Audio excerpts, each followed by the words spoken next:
Nagsisiksikang mga surot sa Angel ng isang tren ng MRT3 ang nalitratuhan ng isang pasahero habang nakasakay ito na tumawag naman sa pansin ng publiko. Dahil dito agad itong nag-viral online. Ang pamunuan ng MRT3 nagsalita na sa issue at sinabing pinaiigting na nila ang disinfection at sanitation sa mga bagon. Alamin ang kabuuan ng balita sa aking report.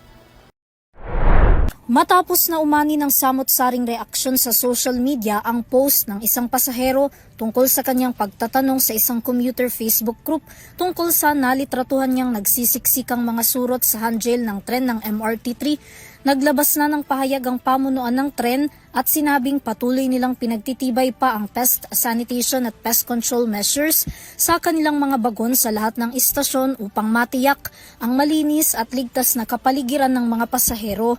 Ayon pa sa MRT3, ang viral post ay nakarating sa kanila sa pamamagitan ng isang anonymous sender. Inatasan naman na ni Transportation Secretary Giovanni Lopez si MRT3 General Manager Michael Capati na mabilis aksyonan ng reklamo. Nag-issue na rin daw si GM Capati ng notice to explain sa Sumitomo Corporation, ang maintenance provider ng MRT3 system.